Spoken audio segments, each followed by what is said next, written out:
Yeah, a warm good morning, all of a warm good morning, all of you. I hope that I'm clearly audible and visible to you all. Yeah, as we know, I know the time is precious because the prelims exam is coming so close. Then we will make a quick revision of most important 100 current affairs for 2022 preliminary examination.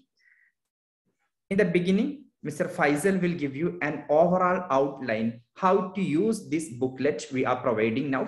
That is the Prelims 2022 yearbook of the 100 most important current events. Then how to utilize the content we are providing. And after that, we will make a quick revision of all the 100 topics by the concerned faculties. The history topic will be taken by history faculty. Before that, I would like to tell you that where you can download. If you want to download now itself this file, and anyway, you can see the file on the screen, and how to download this file from your course profile, I can tell you now. And for the students of Academy of Civil Services, and when you log in inside your course in the website of Academy of Civil Services, open the, and when you, Faisal, can you please stop the share screen? Yes, sure. Yeah. Okay. Then let me show you. When you open the website of Academy of Civil Services and go into the website and open the My Courses, and inside in the top, your name will be in the My Courses profile. And if you go down and you can find IAS advanced batch, whatever is your batch, in the end, the file has been uploaded, 100 most important current affairs. Then after the class, you can download that. If somebody is not a student of Academy of Civil Services in this one, you can download by tomorrow by creating a free account in Academy of Civil Services. You have an option. You can go into the website of Academy of Civil Services, acsindiaias.com. For those, I'm telling, for those who are not students of Academy, you can visit the website of Academy of Civil Services, acsindiaias.com. Here, a register button instead of the name, there will be a login or register button will be the sign in button. Sign up button will be the, you can sign up when you sign up, you can create a user ID and password. When you are creating a user ID and password, inside that you will get a demo course of Academy. In that demo course, we will upload by tomorrow the file and this 100 most important current events file. Now let us start quickly, and Mr. Faisal will give you a brief analysis on how to use the 100 most important current affairs we are providing in an intelligent way. And after that, we'll discuss one by one all the topic. Mr. Faisal, you can start. Okay. Good morning, everyone. Am I clearly audible and visible to you? If yes, please raise your hand. Okay. Okay. And we have seen our UPSC previous year questions, like since 2011 to 2021, the last year's questions, we have seen a lot of questions which are coming with regard to the current affair events and those topics which are relevant, and those topics are linked to our the static syllabus, so that we can expect questions on these areas. Based on that, ACS has already prepared the daily current affair analysis, and hope you have, all of you, some of you have followed the daily current affair analysis of ACS. And basically, we have prepared a content from the Hindu, the Delhi edition. Based on that, we have prepared daily current affair analysis related to history, polity, economy, geography, ecology, and other syllabus of the UPSC. And out of that, we have identified the important topic which are repeatedly were in the news, so that the most chances or the higher chances of questions can come in these areas. And we have only 2 months and near or about 2 months are remaining for our prelims 22, and we cannot go back to the daily news again and again, so that with this compilation, you can revise the most important topic of 100 or 200 or 300. And this is the part 1 of our compilation, which we have included the syllabus of history, geography, polity, economy, and ecology. Those topics which were repeatedly in the news since January 2021 until the last month of February 2022. And the list of the topic, you can see these were linked to our static syllabus. And we have not just covered the topic or the context of the news, we have also added some of the plus point which can expect, like those areas which we can expect the questions. Like the context may be in one particular inauguration of one event of Statue of Equality maybe, but those things are linked to our history of culture, the Vedic philosophy or Vedanta philosophy. So in that we will include the other philosophies of the Vedanta and what are the facts that we need to remember for the prelims. Similarly, like the International Solar Alliance, if that's there in the news, like we will give you a brief idea of when this concept of ISA was coined and who are the members of the ISA. The question we can see with regard to international organization, the question they are asking about who are the members, whether India is a member or what, and when it was started, which the conference or the COP26 or COP21, like that, which COP21 or which COP summit was like initiated the organization and when it was organized, which declaration, if any organization have any declaration or any link to some fact, will also add into this. This way we are covering the current affair and we are providing you the 100 most important compilation of the current affair, including all the syllabus. And this is just a part 1, and we'll also come up with the part 2 and part 3, like the indexes, reports, and other relevant important topic of the January 22, February 22 will be also added. And this March current affair also will be added in the upcoming compilation of the 100 topics. And you please go through the each and every topic and you please read so that these areas are, we can expect a question in the prelims 22. And in our test series as well, in our Saturday's current affair classes as well, we have given some of the ideas with regard to this current affair, and plus current affair also we have covered. So first of all, you will get an idea about the history important topic. Let the Ishala ma'am will come to and discuss all the important topic of history and culture which is added in these compilations. Thank you all. Yes. Good morning, students. Am I clearly audible and visible? Yes, yes. So, see, when you are going to write the prelims examination, one thing that is in your head is how to cover all the current affairs. And it is not possible for us to go back to each month's current affair, each day's current affair. So you can use this compilation as a reference for preparing and revising all the topics that were come in the newspaper. And as the Faisal sir has told you, never we can limit ourselves into the what is the written word in this current affair. Every time we have to add something from our own mind, some intuitions. What can be the question? Or are you getting any important dimensions that can be asked in the question paper? Or is there any questions already asked by UPSC from this area? Now, if you are looking into this current affair compilation, you can see the history is the topic or subject where you can get least topics. Why? Because that is the nature of the history. Most of the topics we are already covering in ancient India, medieval India, modern India, art and culture. It's a highly static subject. Even though current affairs is there, most of the topics we have already covered in the class, but because some of the newses are there, we have to do an extra focus on the topics which had came already in the newses. Now, the first topic, School of Vedanta Philosophy. This topic was in context because recently our Prime Minister has inaugurated Statue of Equality.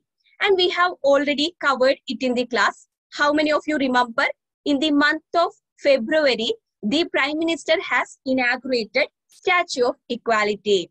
So for an UPSC aspirant, what is important? More than Statue of Equality, for us, it's important to have an idea regarding philosophical contribution of Ramanujacharya. And see why. Because if you are looking into previous year questions of UPSC, you can see Bhakti movement important for your mains examination. This year also question was asked from Bhakti movement. And in the prelims examination, also there were questions regarding Kabir, Pushtimarga of Vallabhacharya. These areas were already asked in the examination. So when you are preparing this topic, you have to think regarding the important philosophy of the Bhakti movement and also the time period of the Bhakti side. And when you are preparing Ramanujacharya, think, is there any contemporary of Ramanujacharya? What is the philosophy given by Ramanujacharya? Along with this, I have to also talk regarding another Bhakti sign which was in news in the month of February, that is Ravidas. How many of you remember? We have discussed it in the class. Ravidas, the Punjab election was postponed due to the Ravidas Jayanti. So all of you have a reading regarding time period of Ravidas, the disciple of Ravidas, important contribution of the Ravidas. Along with that, another Bhakti saint was in news that we will discuss again, that is Shankaracharya. Because Prime Minister has recently done a lot of renovation to the Kedarnath temple in Uttarakhand. During that, a statue was dedicated to Shankaracharya. Because of all these reasons, now the philosophy of Advaita, philosophy of Dvaita, philosophy of Vishishtadvaita is important. You can see from the magazine, we have covered it in a diagrammatic form. You can refer this, but along with that, ensure that you are remembering the time period of the Bhakti signs. Here, the previous year question, simple question regarding the philosophy of India. Along with that, the Bhakti signs, there were questions regarding 2 or 3 questions from this chapter. Ensure that you are revising in a proper way. Now, the next topic, Kathakali. See, more than the context in the Friday review, you must have noticed most of the Friday review, there will be some topic related with art and culture. And Kathakali was discussed in the Friday review of the Hindu newspaper. Now see, classical dances. We have covered in the class. Already question was asked regarding Bharatanatyam, Kuchipudi, Mohiniyattam. Now, when you are studying the classical dances, you can study from 2 perspectives. One is only factual, from which state this classical dance is, from which state. In that way, you can study. But if you are looking into the pattern of the UPSC, it is very important to understand some more detail. Thus, all of you revise the classical dances from Nitin Singhania, and Kathakali was not asked in the examination. Whenever you are studying the classical dance, think, what is the most important speciality of Kathakali? What comes in your mind when you are hearing Kathakali? For me, the makeup of Kathakali, that is very important. So think from that perspective. And the students from Assam knows Satriya dance, already asked in the UPSC Prelims examination, asked in the APSC Mains examination this year, and multiple times asked in the APSC Mains examination. So prepare, APSC students, prepare Satriya dance from the Mains perspective also, the origin and the evolution of the Satriya dance. Now, the next topic. Yes, here you can see the table wise we have arranged classical dances and the folk dances. Now for you, no need to again rewrite this. Rather than that, read it multiple times, revise it multiple times. When we are arranging the information in table format, then it becomes very easy for you to remember the things. Now, the next topic. Yes, next topic, Battle of Sariagat. And students from Assam, again, Lechit Bofukan, right? Lechit Bofukan, who was the military commander of the Aham kingdom. Now, it was in news because of 400th birth anniversary of Lechit Bofukan. So the APSC students prepare all the facts regarding Battle of Sariagat And UPSC students think in the perspective, who was the Mughal ruler contemporary of the Lachit Borphukan. And Lachit Borphukan was military commander of which Aham kingdom or which Aham king. Please think in that perspective and remember, always remember these contemporary things. Now, the next topic, that is Jallikattu. See, the Jallikattu, even though it is written in the history topic, all of you know that Jallikattu is not limited to the history. The Prevention of Cruelty to Animals Act, Polity, then Animal Welfare Board of India, that is Environment, then PETA, Environmental Non-Governmental Organization. So when you are thinking a topic, think from multiple perspective. Jallikattu, from the art and culture perspective, you have to study which all are other animal sports. See, Jallikattu, it is celebrated in Tamil Nadu, and which all are other animal sports that are celebrated in different parts of India. Here in the magazine, you can see the important animal sports and the state. And as I have told you, read regarding Prevention of Cruelty to Animal Act and the important environmental organizations associated with Jallikattu. Now, the next topic, we have covered it in very detail in the classes. The UNESCO's Intangible Cultural Heritage. This was in news this year because Durga Puja in Kolkata, it was added into UNESCO's Intangible Cultural Heritage. Now, when you are studying this UNESCO's Intangible Cultural Heritage, I have told you, you have to go to the UNESCO website to understand in detail regarding each of the UNESCO's Intangible Cultural Heritage from India. Now, there are 14 items from India. You can see now there are 14 items from India. Is there any question asked from this area? Anybody remembers? Any question was asked from this area? Can anybody tell? Is there any question asked from this area?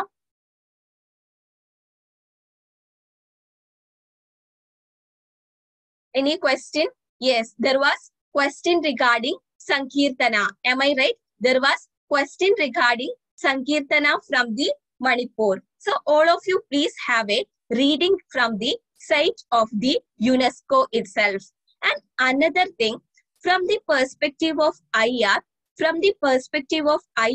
you have to think regarding the Convention of Intangible Cultural Heritage. What is the Convention of Intangible Cultural Heritage and how a state can or a country can nominate particular item into intangible cultural heritage? Now, another question, if an item is being added into intangible cultural heritage, can we remove that from the UNESCO's list of cultural heritage?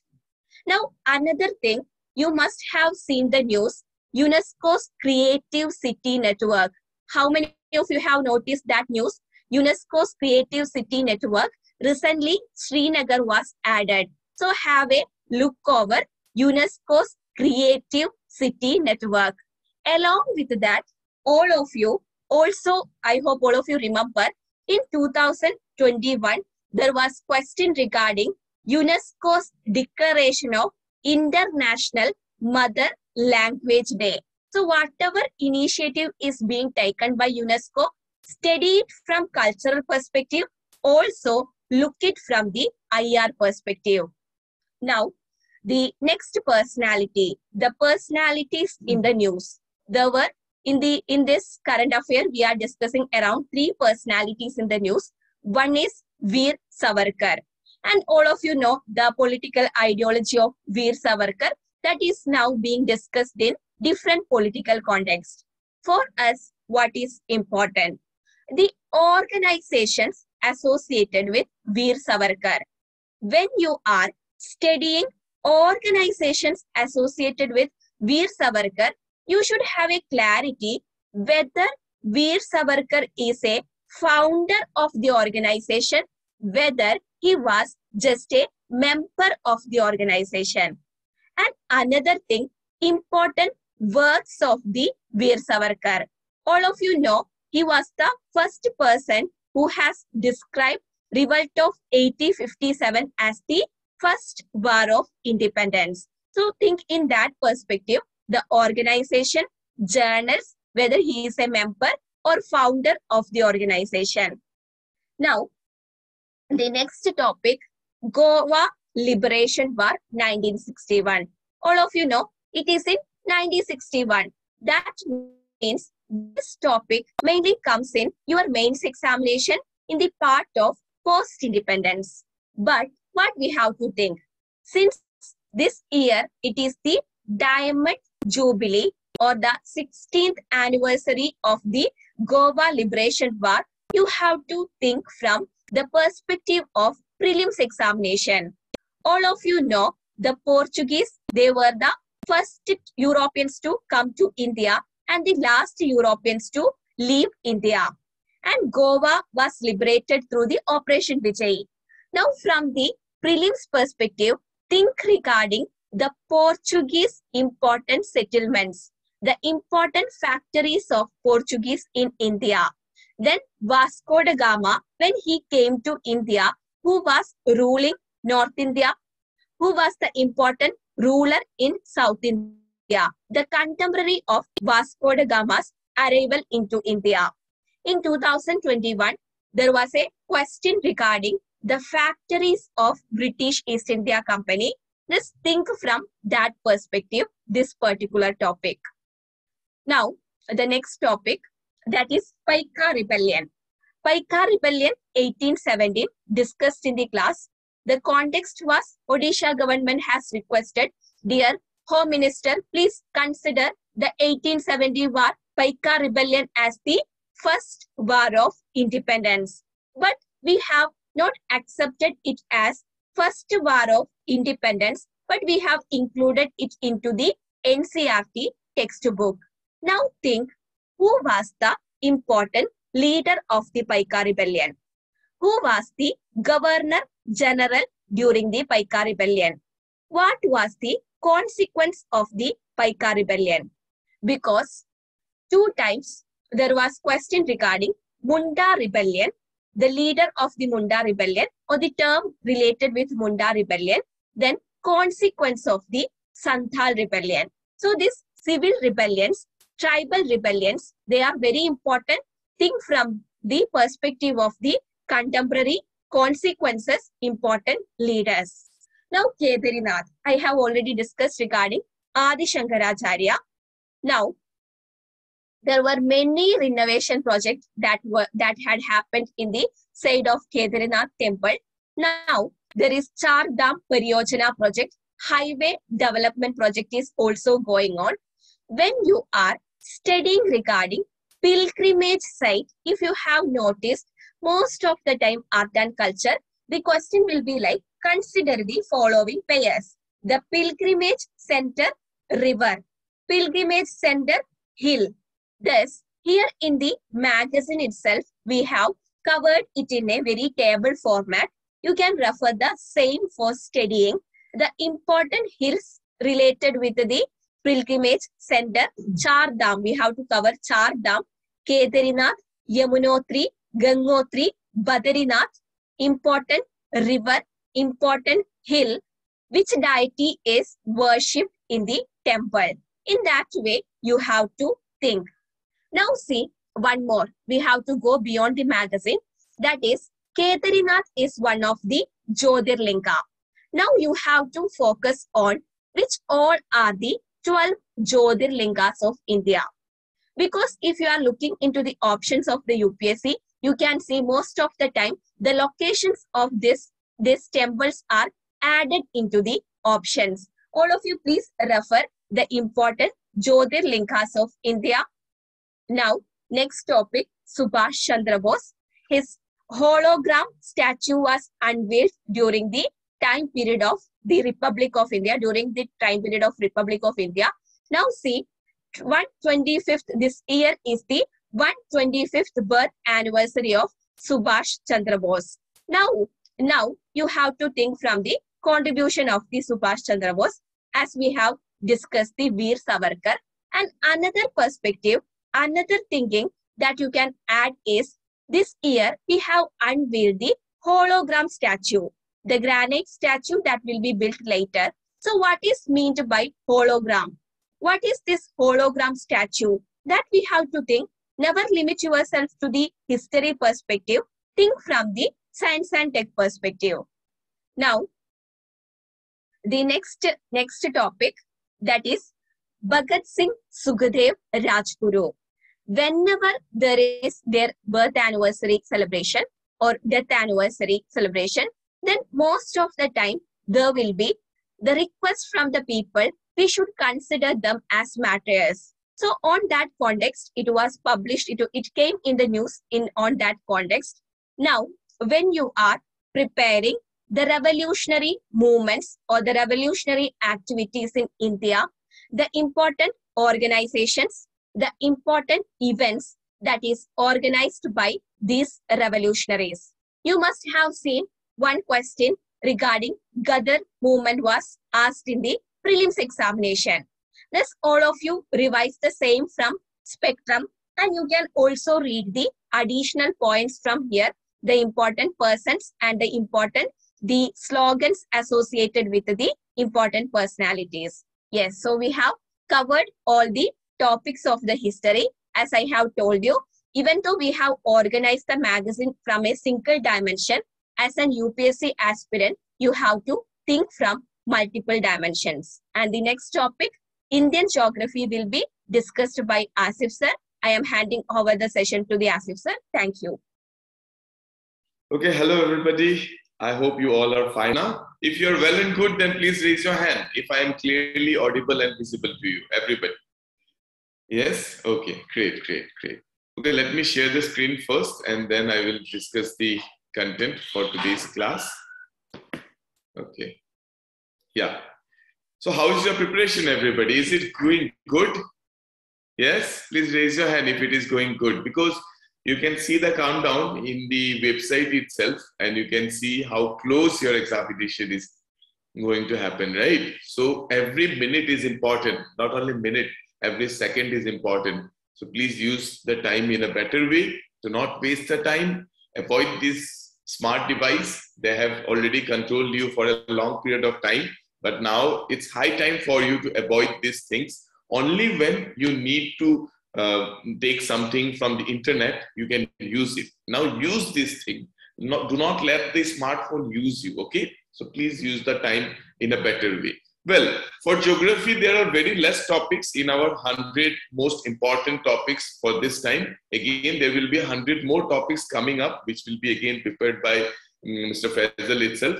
So in this class, we are going to discuss, or we are going to see the topics like cyclones. So the facts are already written here, as you can see, and read them, the names of the cyclones and all, right? So let us understand some concept about these cyclones. So what we have learned in our class? Well, how many of you have got this particular class of cyclone? Can you please raise your hand?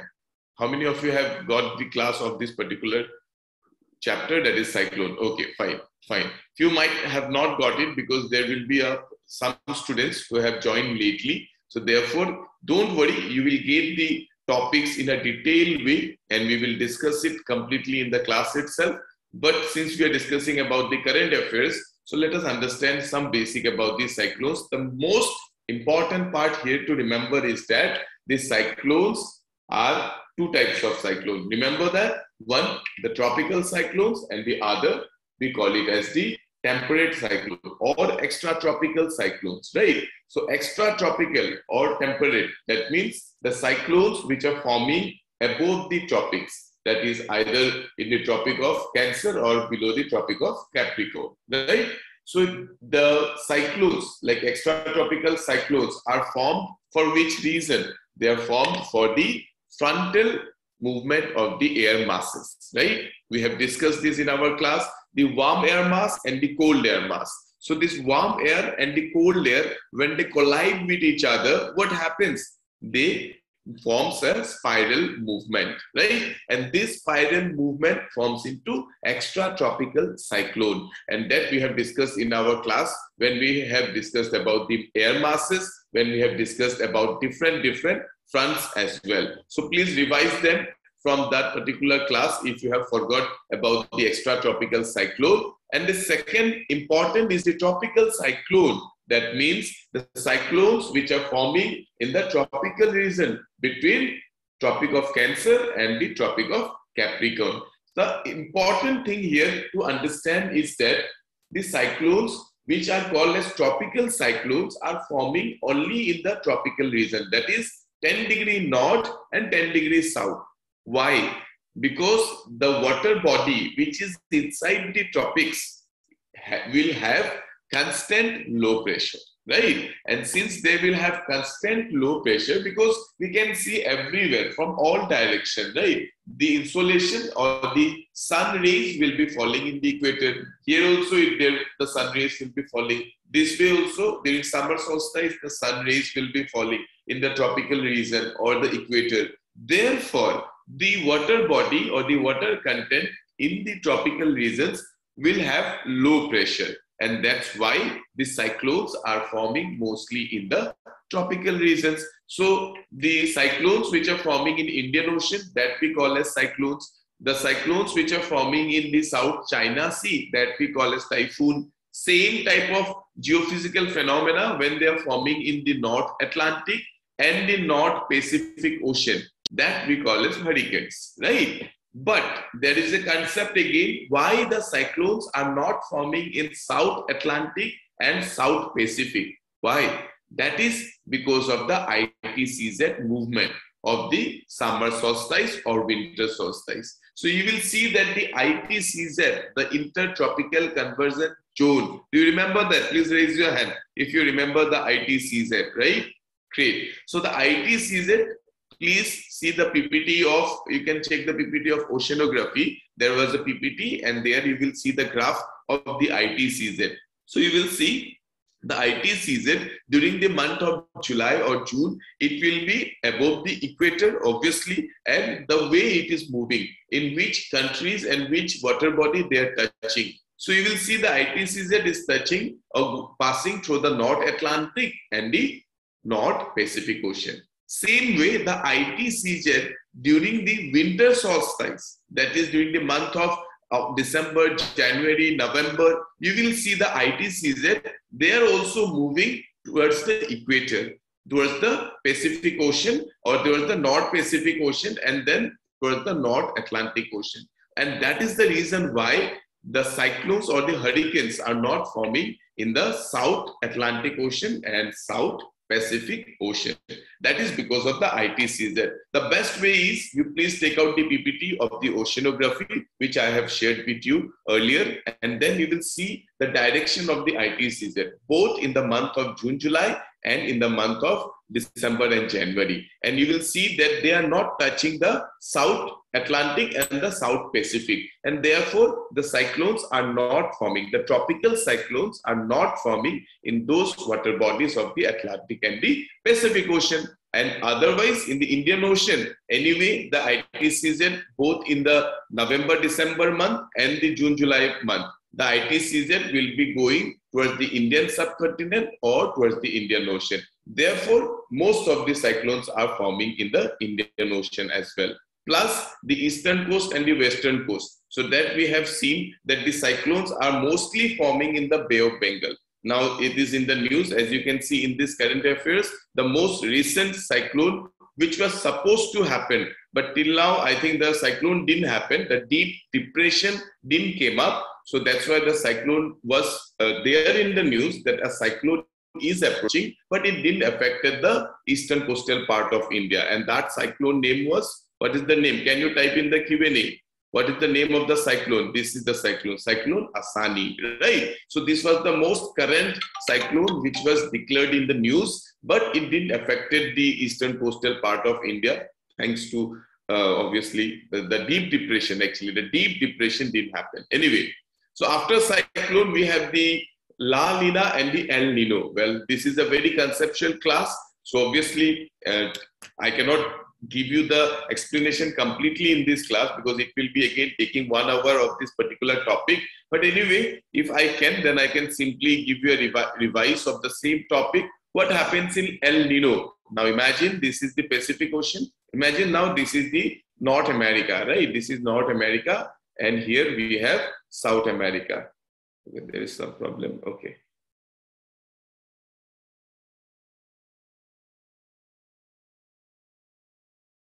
Okay. Anyway, I'm not able to write down with my pad. I'm really sorry for the diagram. Just imagine that this is the North America and this is the South America. Okay. Some lagging is there actually. I don't know why. And here we have the Pacific Ocean. Okay. Let me change the pad. Give me a second. Okay. Everybody, please stay tuned. Let me change the pad. Please stay tuned. I'm going to explain you the concept of El Nino and La Nina in a quick way so that you can remember it or understand it if there is any confusion, right? Please stay tuned.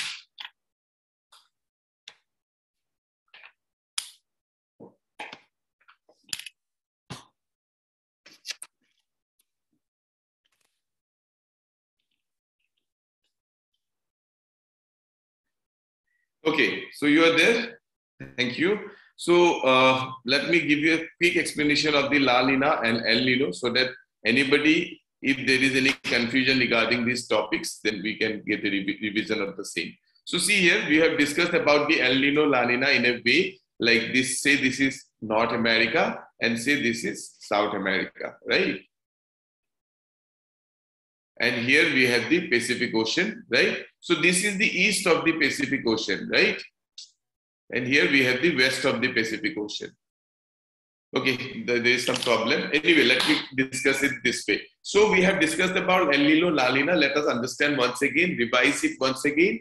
El Nino means, now imagine the Pacific Ocean, right? So which will be the east of Pacific Ocean? The east of the Pacific Ocean is the coastal regions of Mexico or the coastal regions of California, right? So those are the east of the Pacific Ocean. And the west of the Pacific Ocean will be the Southeast Asian countries, right? So the Southeast Asian countries as well as the coastal part of Philippines, Malaysia or Australia, that will be the eastern coastal, western coastal part of Pacific Ocean. Now, what happens when the trade winds are blowing? The trade winds will carry the warm water to the west of the Pacific Ocean. So, as they carry the warm water to the west of the Pacific Ocean, therefore, in the west of the Pacific Ocean, the low pressure happens, and therefore the rainfall or the heavy rainfall will happen. Right? That happens in a neutral year normally. But imagine now the insolation is much. The amount of insolation is received more in the eastern part of the Pacific Ocean. Now, if the insolation is more in this part, then the water present in the eastern part of Pacific Ocean will become more and more warmer, and therefore the rainfall will be happening in this region. And the trade winds will not be able to carry the warm water because the warm water will form the low pressure and they will produce rainfall in this coastal part of North America or Mexico and South America as well, or the Gulf of Mexico in this region, right? So that we call it as El Nino. But anyway, see the recorded class once again so that if there is any kind of confusion regarding El Nino and La Nina, you should make it clear. Then you will be able to understand the whole phenomena. Well, this El Nino, La Nina comes in the news because there will be sometimes break in the monsoon or there will be sometimes burst in the monsoon. These terms we have discussed in the class. So therefore, relate each and every point. See, there is a chronology of the topics. Like you should not miss any topic regarding climatology or oceanography. So when you are studying or revising climatology, you should read each and every topic up to oceanography because these two modules are connected. When you understand climatology in a better way, you understand the wind movement, then you will understand the ocean currents, the movement of the ocean currents. And finally, you will understand the reason behind the formation of deserts and the formation of different weather phenomena as well, right? So that's why please watch the El Nino and La Nina class in a better way. Then the next topic given here was the river linking. So the Ken and Betwa river linking. Ken, Betwa, both are the right bank tributaries of the river Yamuna. So Yamuna itself is a tributary of the major river Ganga, and these two rivers, Ken and Betwa, both are the right bank tributaries of the river Yamuna. So read the details here, the interlinking project. Why these interlinking projects are important? So it is a project proposed to transfer excess water from the river Ken to Betwa Basin, right? Through the use of canal. So these canals are constructed. Well, this was in news for a long period of time, and there was controversy for a long period of time. But now this project has been proposed and it has been allowed. Earlier, there were a lot of objections by different environmentalists and these people who are into the environment and all, because they say that it will destroy many national parks. The important national park like Panna National Park in Madhya Pradesh will be affected if this project is proposed. Well, anyway, it is now proposed and it has been released. So the works are going on, and I think the project will also be open very soon, right?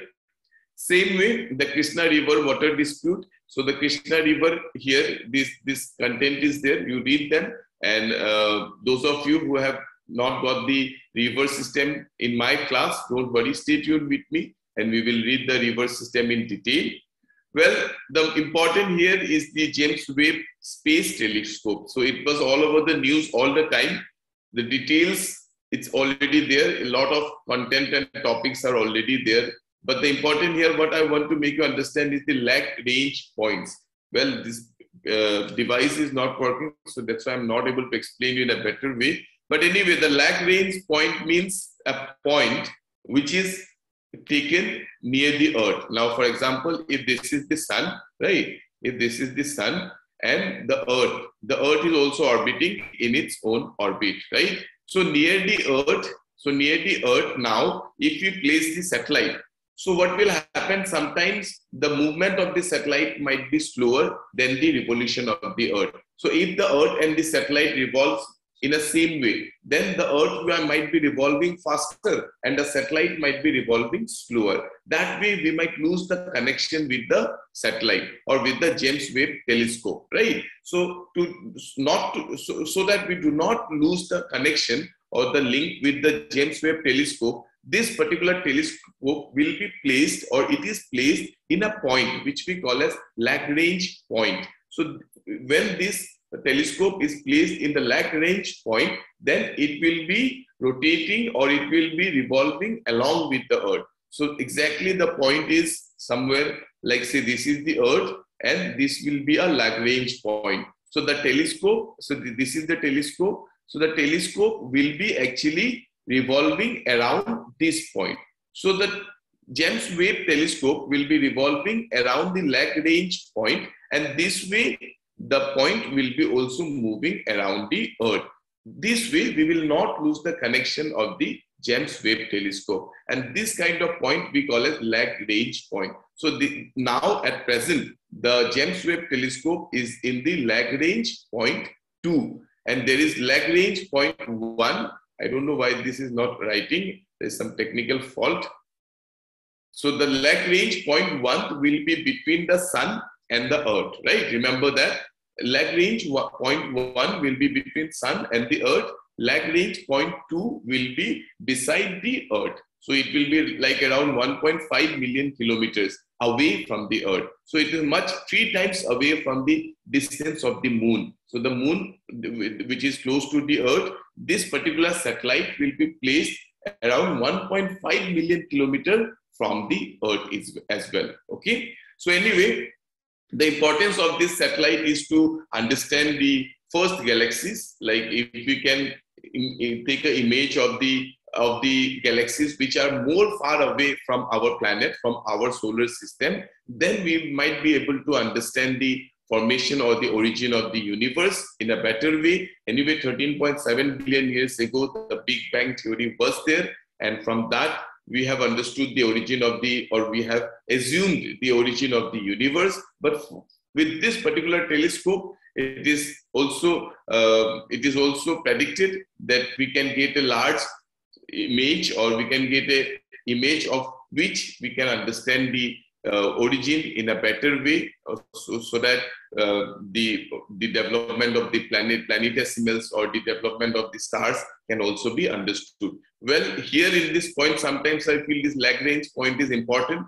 I hope you are able to understand, because I'm not able to draw it in a proper way. And the Lagrange point 3, so the point 3 will be somewhere between the Earth and the point 3. So the point 3 will be beside the sun, this side, okay? And the Lagrange point 2 will be beside the Earth in this way, okay? And the Lagrange point 5 will be in this point, and Lagrange point 4 will be in this direction, fine?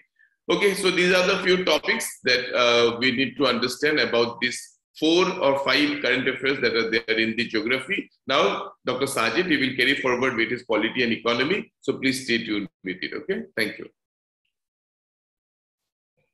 Yeah, and good morning, all of you.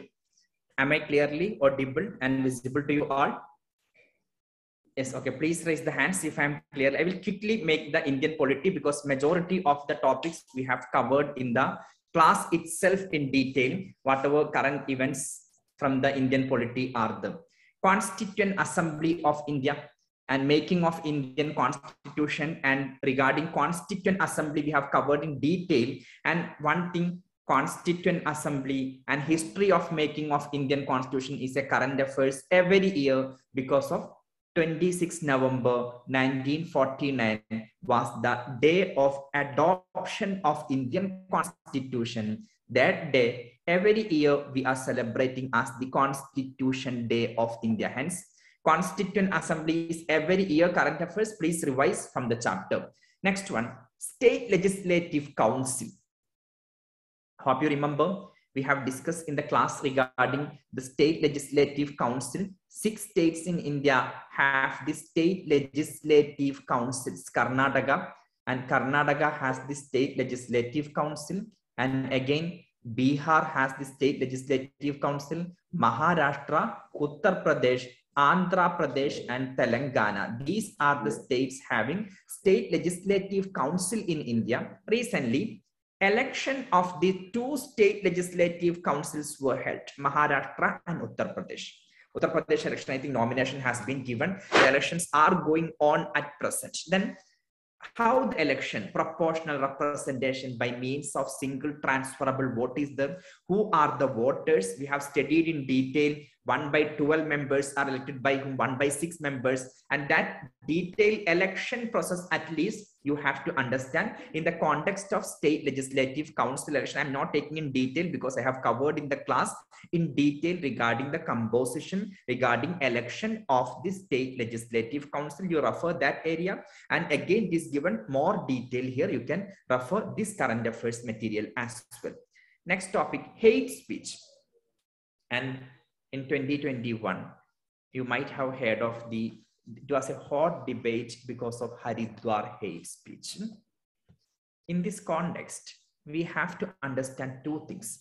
One is Article 19(1)(a), that is freedom of speech and expression in India. What is the limitation of the freedom of speech and expression? Whether freedom of speech and expression, can it be used for creating animosity or creating hatred among different religious communities or attacking any other religious community? Here the point is that the Constitution itself tells that reasonable restrictions can be made. One of the most important reasonable restriction on this is the Section 153A of Indian Penal Code. Section 153A of IPC is making the hate speech or the speech which is making hatred between different religious, racial, and linguistic or regional groups is a criminal offense in India under 153A of Indian Penal Code. Then hate speech is violating and can be punished under Section 153A of the Indian Penal Code, and multiple debate has been held on the hate speech and Supreme Court judgment on observation on the Haridwar issue, everything you can read from the material. Then 153A should be in the mind, and 191A, that is freedom of speech and expression. And once again refer what are the restrictions, reasonable restrictions we mentioned in the class on Article 19(1)A. Next topic is Central Information Commission. In the chapter on non-constitutional bodies, I have covered in detail in the chapter on statutory bodies, and we have covered in detail regarding Central Information Commission. It was in news recently because CIC, Central Information Commission, denied access to the information given by State Bank of India and Reserve Bank of India on electoral bond. Electoral bond was also a current affairs in the economy. We discussed the electoral bond, and the information on electoral bond was prevented by CIC, that is CIC, Central Information Commission, a statutory body established by Right to Information Act 2005. And recent amendment was also there in 2019. We have studied the Right to Information Act, Amendment Act 2019, also related to Central Information Commission. Next is Private Members Bill. We discussed in the Parliament of India chapter that bills in the Parliament we can divide into two: government bill and private members bill. A private members bill means that a bill presented by a member of Parliament who is not a minister. And a bill presented by a minister is the government bill. Private members bill, normally discussion happens. Recently, there was a private members bill on the population control in India. And again, there was a private members bill and on the revised list of, and the private members bill was there on and multiple issues, and private members bill was there in the Parliament of India. One reason was the on population control there was a private members bill. And next one, the private members bill we have studied in the class. A bill, simply understand, a bill presented by a member of Parliament who is not a minister, even a member of ruling party. If a member of BJP from Lok Sabha, Rajya Sabha presents a bill, he is not a minister, it will be considered as a private members bill. As I told you, recent private members bill were the on Uniform Civil Code and the population control in India. Bail was a common news. Every year it comes in the news because people getting arrested, they are waiting for the bail. Aryan Khan issue, there was a bail in the news. What is a bail? Last year question came on judicial custody and remand custody. And what is judicial custody and remand custody? There was a question, and in 2021 on judicial custody. That means judicial custody was multiple times in news. Judicial custody means that a person will be kept in custody, not in police station, in a prison, and interrogation of the person will be possible only with the permission of judicial custody. Remand custody, sometimes you might have heard of that. Some persons remand is extended by the magistrate. Remand custody means the person is in custody inside a police station. Police can interrogate him anytime. Judicial custody person, police can interrogate only after getting permission from the judge. Similarly, bail. During the investigation period, a person who is accused in an offense, if there is no need to keep him in the jail, and if not to keep him in the jail as a part of investigation, giving him the freedom to go outside the jail until the trial finishes is called as the bail, and you can read. Demand for grants, it is related to polity and economy. After budget, every year in the budget, there will be different departments demand for grants. And we have discussed in the class of the Parliament regarding demand for grants in Lakshmi Gandhi Indian polity, also demand for grants and different motions, also economic motions, cut motion, and the motion of economic, if there is economic trouble, and that is why the amount given to a certain particular department should be reduced. Then that type of multiple motions related to economy and the demand for grants of each department will be voted by Lok Sabha, and these matters, please revise it once again because of the budget it was in use. Next is ED, Enforcement Directorate, and Enforcement Directorate, definitely multiple times it was in news. Yesterday or day before yesterday also ED was questioning Omar Abdullah. Then and the Maharashtra's Home Minister, former Home Minister, and Anil Deshmukh was arrested by Enforcement Directorate. Basically, what is Enforcement Directorate? It is an economic intelligence agency established in 1956 through an executive order. It is an executive body, but it has been given powers by multiple acts. And it has been given the power, for example, FEMA Act, Foreign Exchange Management Act. If somebody is doing any corruption, any illegal activity in forex exchange, exchanging Indian currency into foreign currency into Indian currency, ED can take action. Prevention of Money Laundering Act 2002, also ED can take the action. Then an Enforcement Directorate has been given the power by these two acts, although it was established by an executive declaration in 1956. Suspending MPs from Rajya Sabha. 12 Rajya Sabha MPs were suspended for the whole winter session for the unprecedented act of misconduct. They were tearing some bills and throwing in the parliament. Then Vice President suspended them. Then who has the authority to suspend a member of the House? The presiding officer.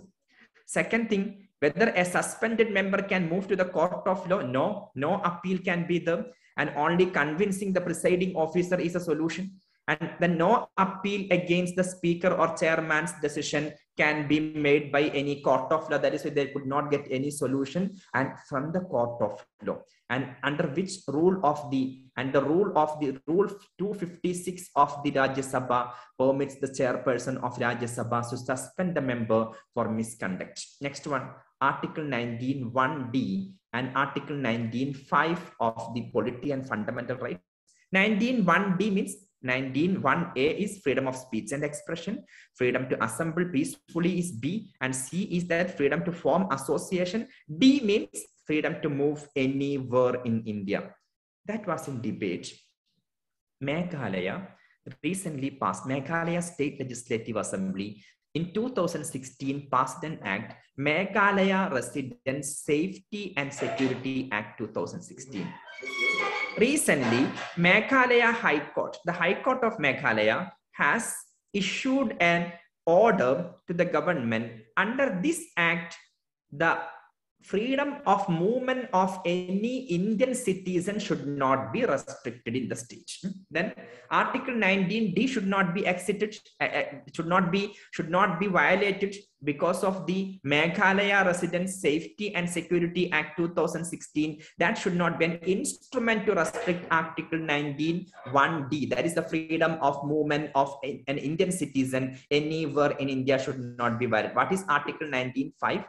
19(5) talks on reasonable restrictions. 19(5), this freedom cannot be curtailed to any law except within the limits prescribed under the Article 19(5).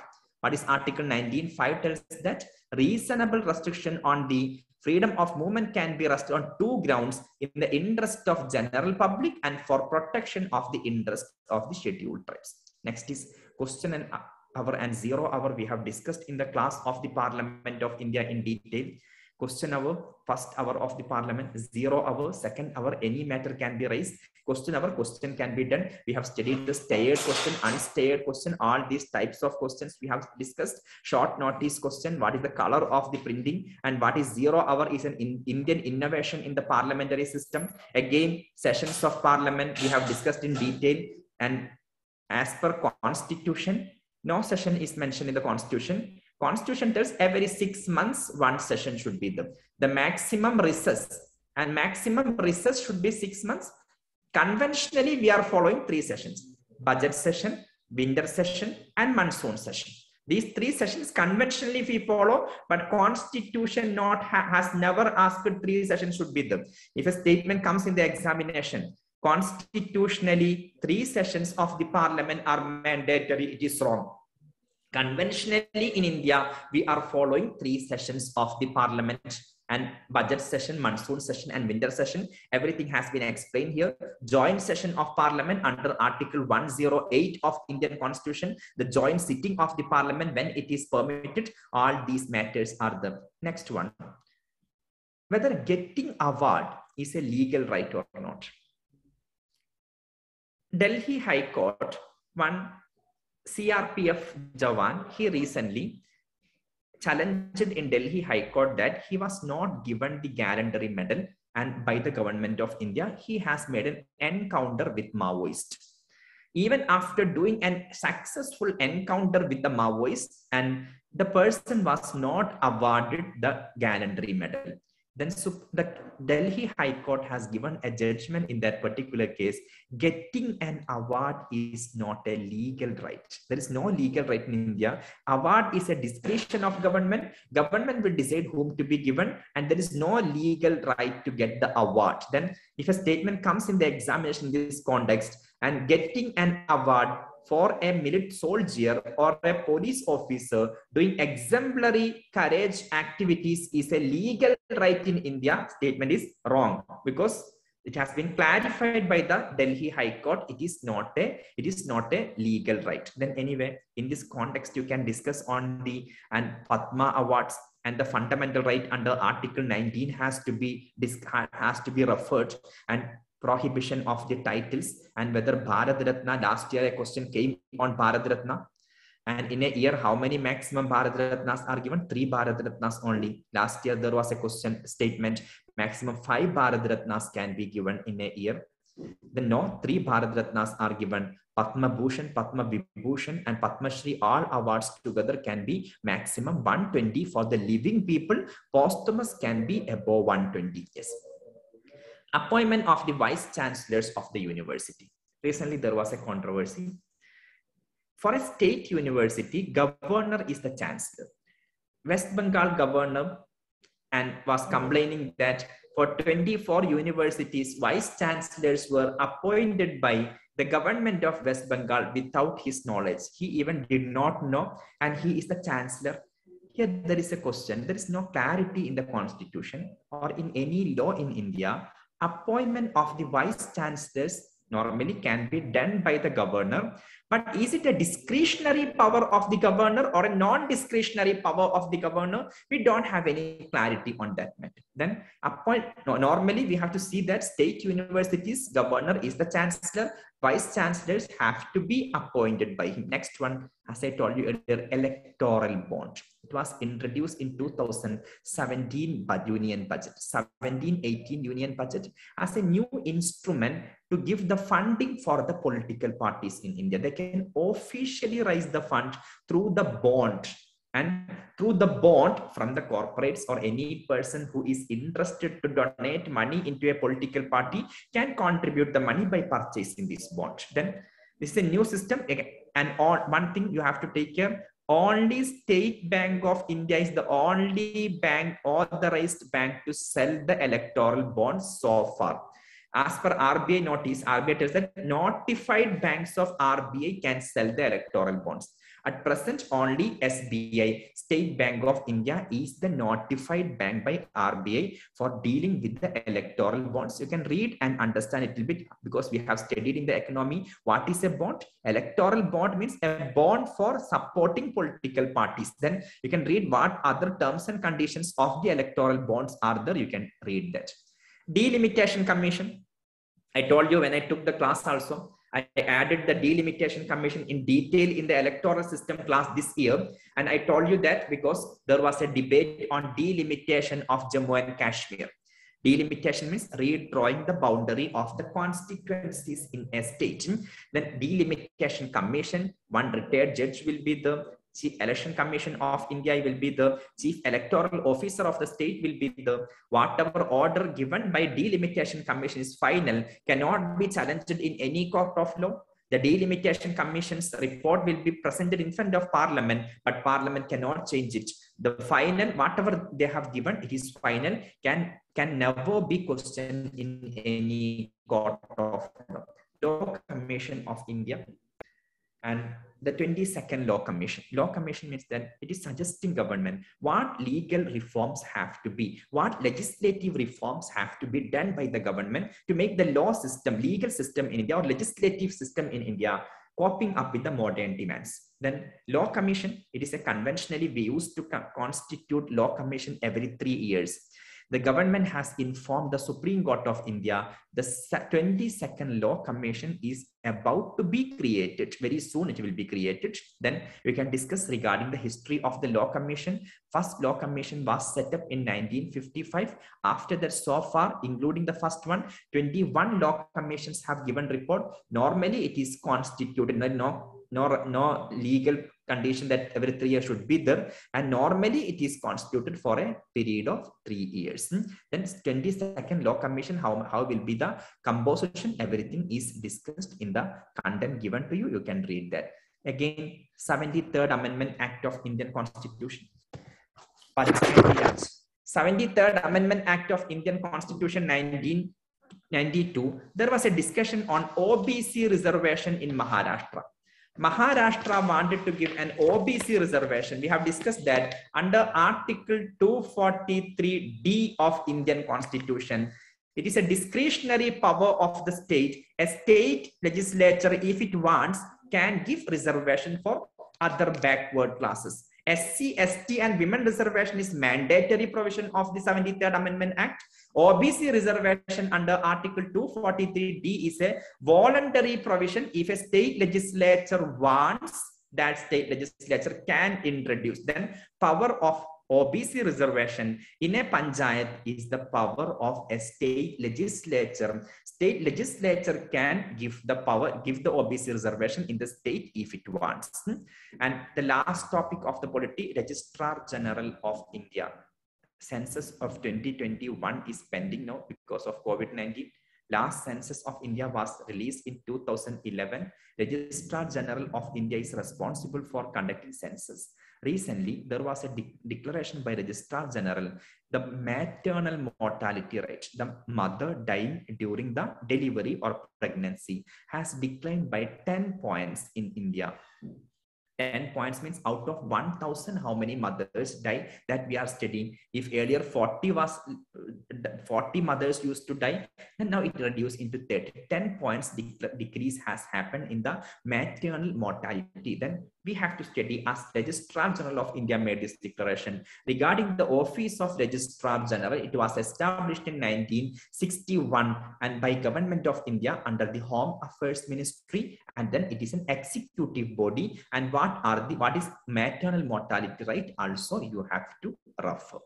Next one, the social sector and governance schemes and governance related topic, Mr. Faisal will handle. Mr. Faisal, take over this session.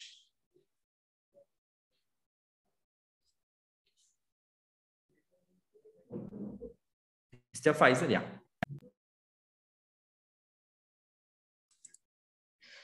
Okay, welcome back to the session. So am I clearly audible and visible? Okay. So in this slide, you can see the list of topic which included in the social sector and governance, as well as the international relations and organization policies. The topic from 37 to 52. These are the topic which covered under social sector, as well as the international organizations and relations or the policies. In social sector, we know that the vulnerable section, any acts, any provisions, any scheme that is associated to the vulnerable section, like the disabled or women, children, all those things are important for our prelims preparations. And similarly, the education sector, the health sector, which are included in the social sector. Governance also include the sports. So that way the Mission Olympic cell also you can see in the list of topic. Then the another schemes, the social sector initiatives of government in order to address the problems of the people like having access to housing, like housing schemes, or the fuel energy, the basic fuel, cooking fuel, or the hunger in order to address the hunger problems.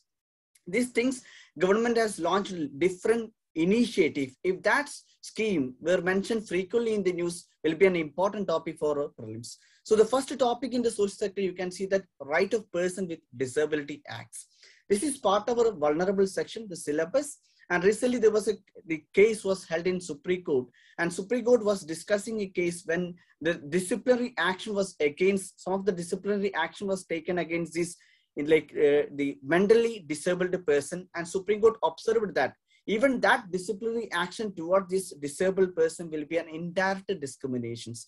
So that's why this act was discussed in the news.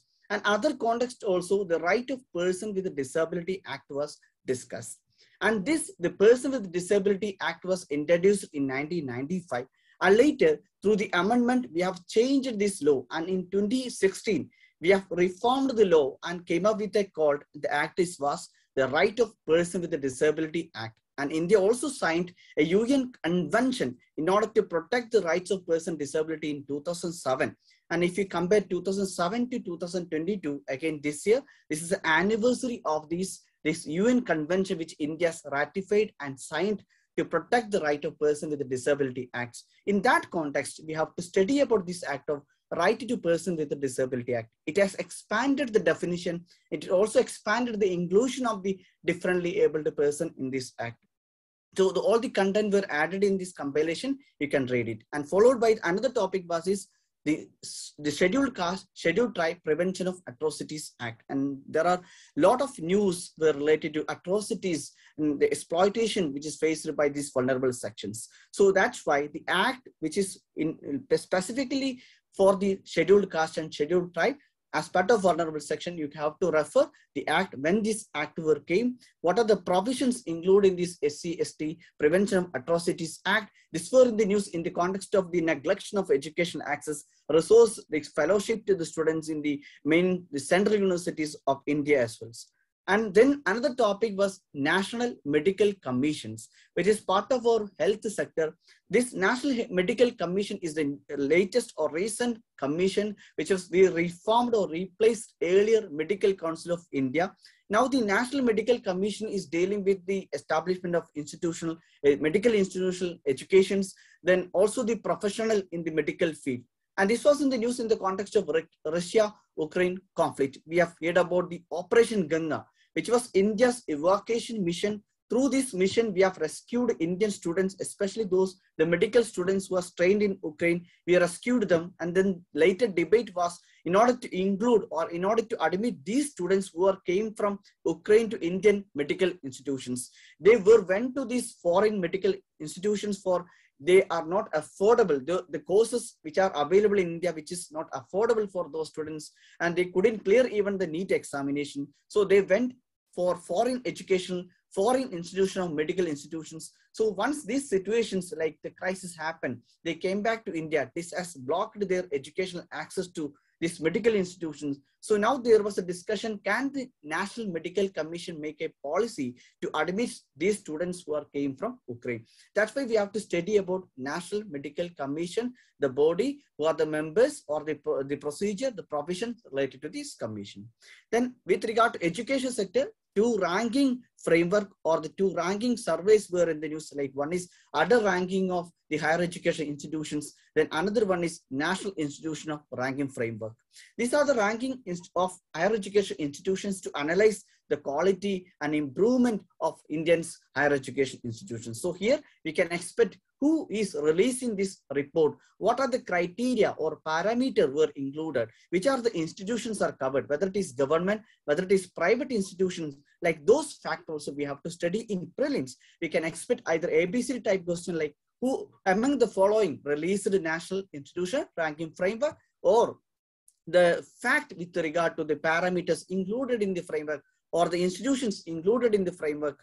So that's why we have to refer and revise the institution or the report or the index of this ranking of higher education institutions in the news. And other schemes, two schemes were included in these compilations. One is the Pradhan Mantri Ujjwala Yojana and another one is PM Poshan, which is also known as midday meal schemes. Midday meal scheme was in the news frequently when the COVID-19, the pandemic situation, also when the schools were shut down. The challenges was in order to ensure the nutritional food and access to the children who are coming to the primary and secondary schools. So the midday meal scheme was in the news, PM Poshan. So the provision related to the midday meal scheme, and later it revised into a wider schemes called as PM Poshan Abhiyan. So what is all about the PM Poshan Abhiyan? Which ministries administering or implementing this initiative? Which are the classes of students were included in the schemes? We have to refer.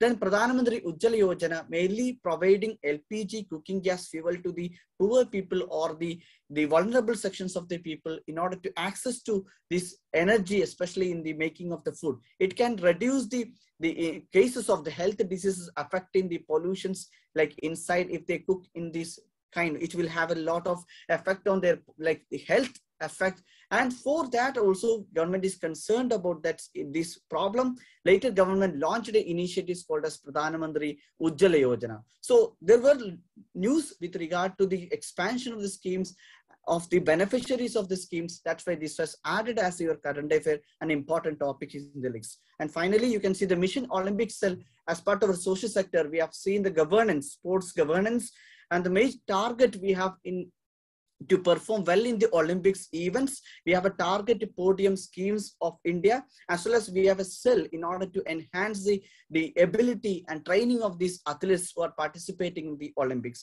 So what is Mission Olympics cell? Who are the members of the Mission Olympics cell? What is the objective of Mission Olympics cell? Could be a question, or we can expect a question on target podium Olympic scheme, which targeting India's performance or improving India's performance in the upcoming Olympics event of 2024 and 2028. So that's why we have to refer to this governance initiative of the government. And similarly, the next areas of the focus in the international relations or international organization were in the news. Like you can see the International Solar Alliance. Already in the mains of UPSC examination this year, the last year they have asked about the International Solar Alliance in the mains. So that's why this was in the news in the context when we had the COP26 summit was held at Glasgow.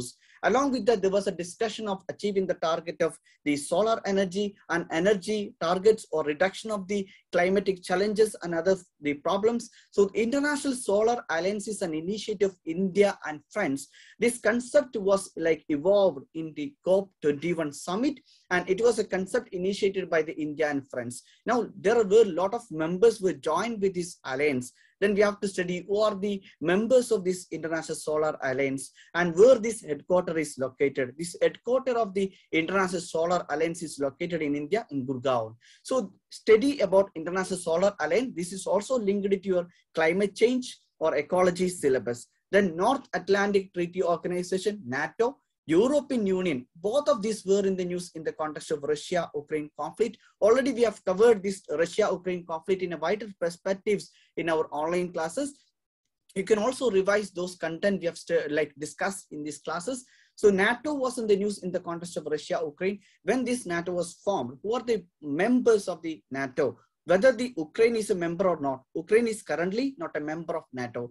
This is a major cause, like the expansion of NATO was a major cause of Russia's aggression or Russia's expansion or invasion of the Ukraine. That was in the context, the NATO as well as the European Union were discussed. So study about the European Union, the historical background of European Union, the current members of the European Union or the headquarters of the European Union, like that. Then India-China border dispute mainly on the line of actual control. Since 2019-20, there were a lot of conflict over the border areas. The LAC, that is the line of actual control, is the current border of India and China. In this border area, we have a lot of conflicts situation, and we have heard about a lot of disengagement talk were held between both governments, both the ministerial and defense ministerial heads. So they are discussed in order to ensure a peace in the border area. So what is line of actual control? What are the other historical background of India-China border disputes? All these facts also included in your compilation. And G20, G7, the grouping of international organizations were also discussed in the news in many contexts. And G20 summit was held just before the COP26 of the Glasgow, and the post G20 summit also discussed in the news. So who are the members of the G20? India is a member of G20, but India is not a member of G7. So whenever we are studying the group of 20 or G20, we also should refer to G7. In G7, Russia was suspended when they have annexed the Crimea, the region of the Ukraine. Russia, earlier it was known as G8. But when Russia annexed the Crimea in like 2014, the Russia was suspended its membership to G8. So then it was formally known as G7. Now, Russia is a member of G20, but in the previous summit of the G20, there were discussion of like suspension or like banning Russia membership in the G20. But till now, Russia is current member of the G20. This fact we need to remember, because in the prelims question, we can expect who among the following are members of the G20 or who among the following is not a member of G20. So we have to remember Russia is a member of G20 and India also member of G20. Both India and Russia is not a member of G7. Then you can see the OIC, Organization of Islamic Cooperation, was in the news. It's especially in the West Asia, the geopolitics of the West Asia. This was discussed. And Pakistan is a member of the OIC, but India is not a member of the Organization of Islamic Cooperation. Mainly the West Asian countries and the other Islamic ruled countries were part of this OIC. But before, we can also understand that India's UAE relation also improving. And in 2018, when this OIC held a summit, like India also invited as a guest to this summit of Organization of Islamic Cooperation. And strategically, this organization is also important for India to improve its tie with the West Asian countries like UAE, Bahrain, and other Saudi also, and other regions in the West Asia.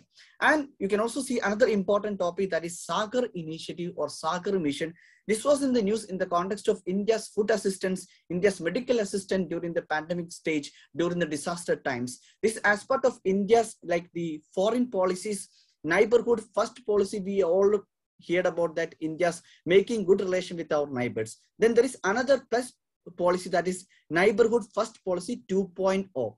This 2.0 of the Neighborhood First Policy is trying to expand our assistance and helping or improving our relations to the Indian Ocean islands. So we have a Sagar initiative specifically targeting through these missions to assist all the islands, regions of Indian Oceans, and making a collaborative effort in addressing disasters like the natural disaster or including the COVID pandemic as well. So that we have deployed many of the INS ships, like the INS Krsna were deployed into the Mozambique regions. And India is now a member of, not a member, but India has got an observer status or observer member to the Indian Ocean Commission. So please refer to the Indian Ocean Commission whenever we study Sagar Initiative.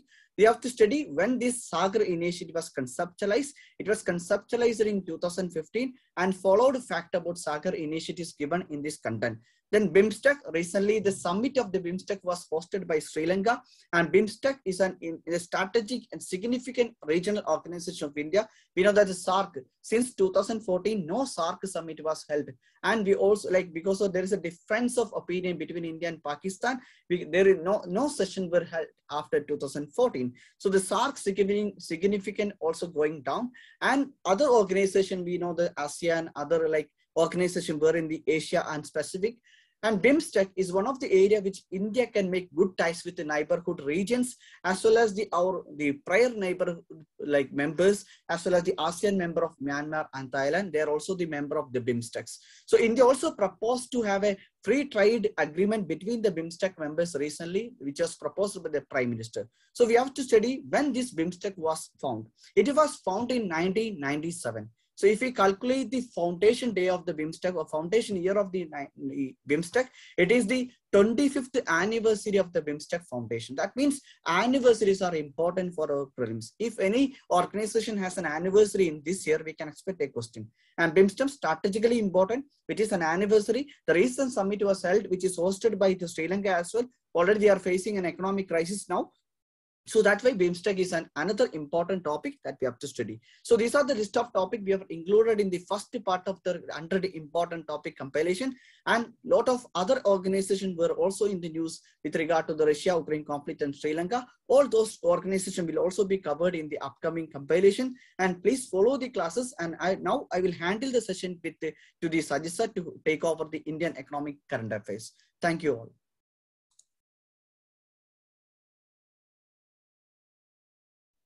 Yeah, thank you, An. And I will make it more faster. And because I know that it is getting more than almost closing near to 1.5 hours, and you have a science and technology session as well. Then most of the topics mentioned in the current affairs for the Indian economy, we have covered in the class As you know, repo and reverse repo rates we have covered in the class.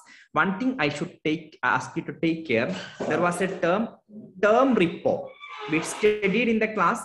Term repo was suggested by Urjit Patel committee. Yes, you remember that term repo was suggested to the RBI by Urjit Patel committee. In this material, we have given the news was regarding the term repo. A little bit in detail has been given on term repo. All of you please revise that particular portion. Then that might be a question. What is term repo? Which committee recommended that?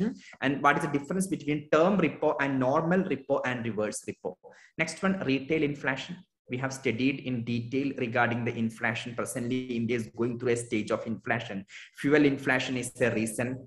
Reduced supply of the products after the COVID-19, because in lockdown, many factories got closed. Supply reduced. And increased price of raw materials because of Ukraine-Russia war internationally, and multiple reasons are there for the retail inflation. Then what is retail inflation? And especially in Sri Lanka, and Mr. Faisal must have given you a class on Sri Lankan crisis and how the runaway inflation, galloping inflation we discussed in the class is coming in reality, and you can see in Sri Lanka.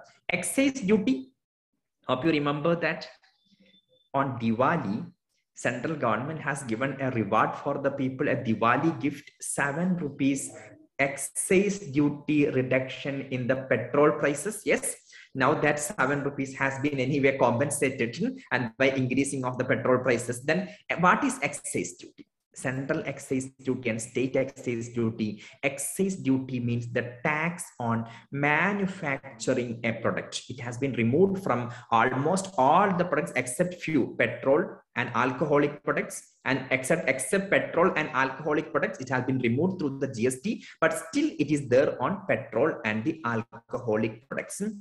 Direct tax and indirect tax scenario, and presently there was a 60%, almost 6, and the direct tax increase into 60% of the total tax collection. Then the changes, fluctuations in the direct tax collection and the indirect tax collection has been given here, and please refer to that one as well. Then next one, give me 1 minute, a small error happened, I think.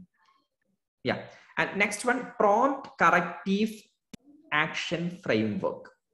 And this topic we have not discussed in the class, but the prompt corrective action framework means that when a party, prompt corrective action framework means that when a particular bank is weak in crisis, going to be in crisis, Reserve Bank of India interferes and makes some interference to reduce their lending. If a bank is still continuing, and if a bank is still continuing to lend the money when the bank is weak and bank is nearing a crisis, then the initiative of Reserve Bank of India to address the weakness of the commercial bank is the prompt corrective action framework. Then it is an initiative of RBI to address the weakness and to address the crisis inside a bank. Then it is related to the banking sector. And please read a little bit on that from this particular material, as we have not covered that in our class.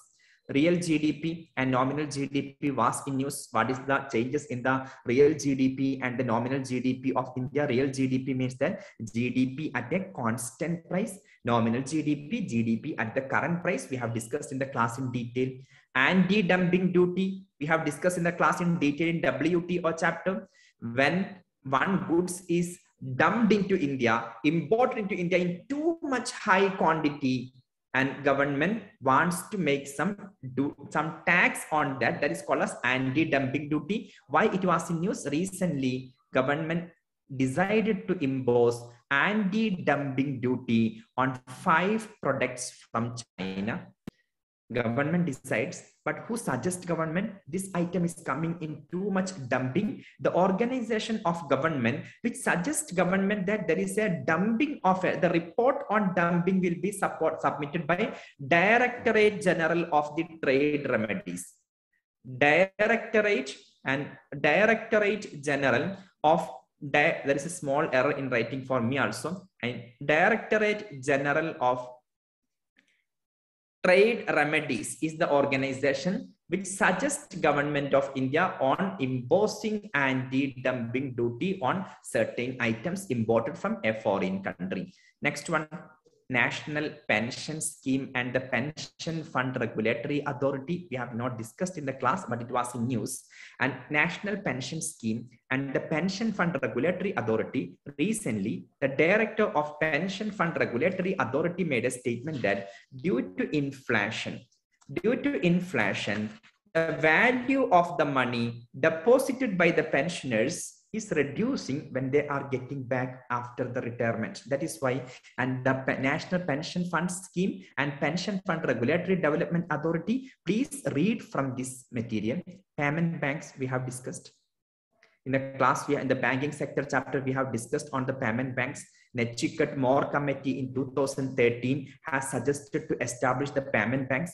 We studied that mobile companies, Airtel has a payment bank, Paytm has a payment bank, and again, India Post has a payment bank.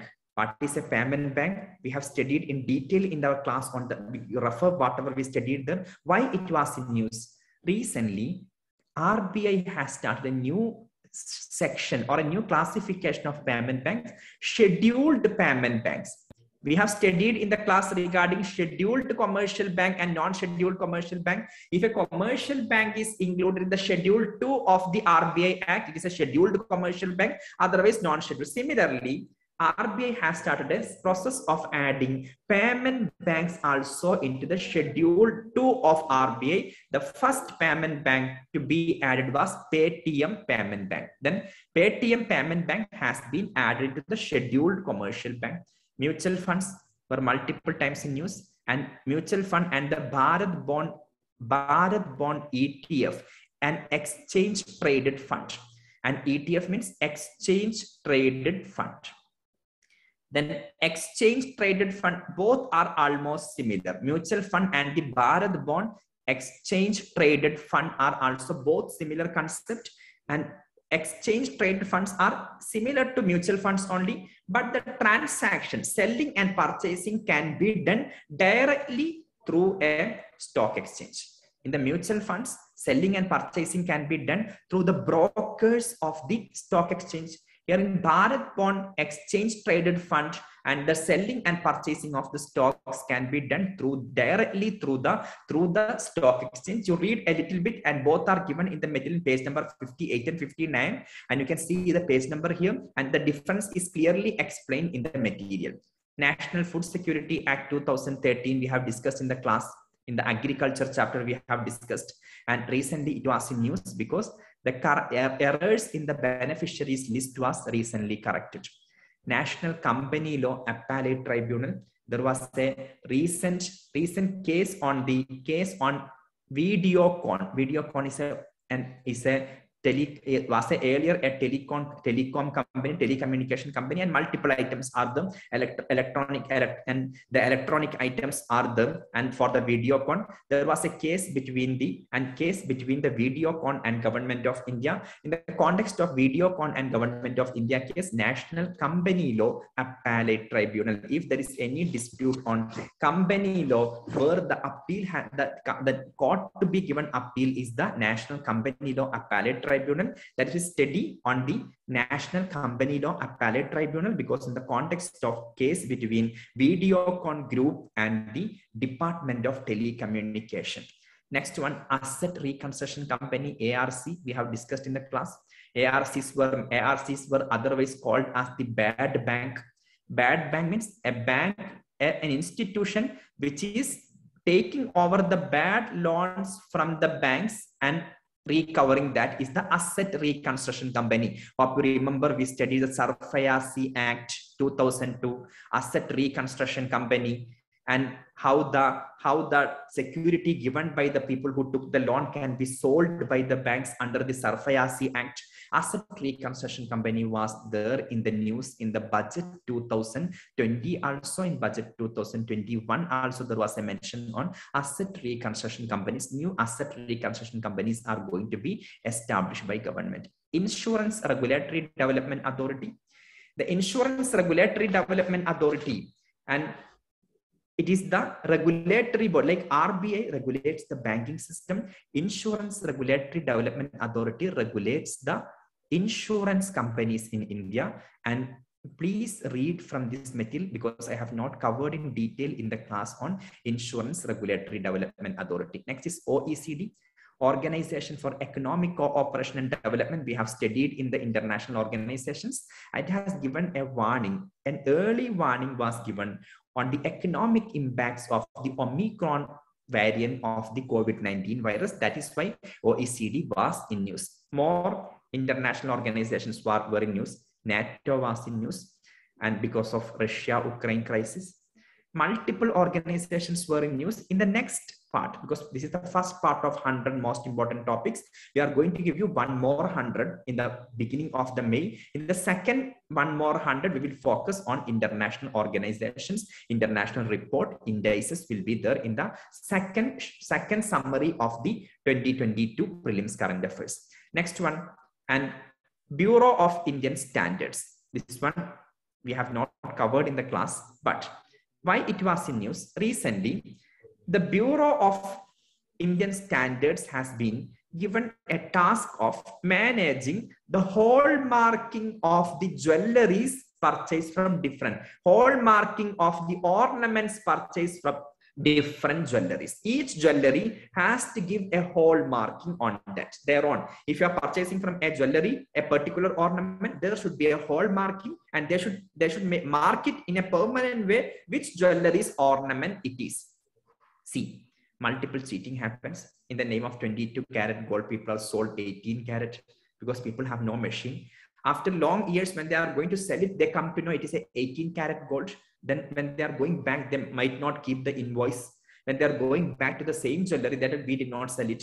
Then because of these multiple issues, it has been made mandatory for all gold jewelries to do the hallmarking. Bureau of Indian Standards will manage it. And you read this particular content from page number 63 to learn more on the Bureau of, for our exam purpose, Bureau of Indian Standards might come in the examination. Sometimes a statement might be there, and gold jewelry's hallmarking has been brought under the Bureau of Indian Standards. Recently, it is a correction. Financial Stability Report by RBI. The financial stability report by recent financial stability report by RBI tells that due to COVID-19, there is a 9% increase in non-performing assets. Then you have to understand financial stability report of government is published year to year by the Reserve Bank of India. And what is non-performing asset regarding NPA in India also, both are explained in this material. You refer there. Now, I'm leaving and let Ms. Mahashweta come and explain to the ecology, science and technology, and defense and security related current affairs. All she will explain together. This is the last presentation, and we will anyway wind up by 1 p.m. We will be able to wind up the session. All of you please stay. And let Mahashweta please continue. Okay, good afternoon, everyone. Am I clearly audible and visible to you all? Yes? Okay, great. So I will just go in brief, because you can see the topics. NGT, National Green Tribunal, right? This is a topic that we have discussed in details in the class. And moreover, if you look into the previous year question paper, 2018, a previous year question was regarding the difference between NGT and CPCB, Pollution Control Board, isn't it? So the thing is that if you have gone through all these boards, all this X, NGT, Act 2010, then you should be able to know, you should be able to answer those questions. And since it's a previously asked question, so the topics could be again, they are probable topics that could be asked again in the examinations. The context, if you see, NGT imposed the fine on Jindal Steel and Power Limited Company because they changed the natural course of a water body in Odisha. So NGT, very, very important. Not only NGT, other associated bodies related to the environment, very, very important from your exam perspective. Next, Panna Tiger Reserve. If you see Panna Tiger Reserve, we have already discussed Panna Tiger Reserve with a different context. Do you remember what's the context with Panna Tiger Reserve? We have discussed this with Ken Betwa River interlinking. Are you being able to recall? Yes, Ken Betwa River interlinking. Because of this Ken Betwa River interlinking, people are protesting that the Panna Tiger Reserve is under threat. Very important part. Secondly, again, Panna Tiger Reserve has been in news because this Indian desert cat has been spotted. What is Indian desert cat? Please study everything. It has been given in a well manner in this compilation. You should know one thing, that this Indian desert cat, as the name itself says, desert cat, it's not like it does not live in tropical areas, right? It will prefer some dry, semi-arid, dry-like conditions. So this desert cat has been for the very first time observed in the Panna Tiger Reserve. So it's very, very important, both the tiger reserve as well as the species that have come into the news.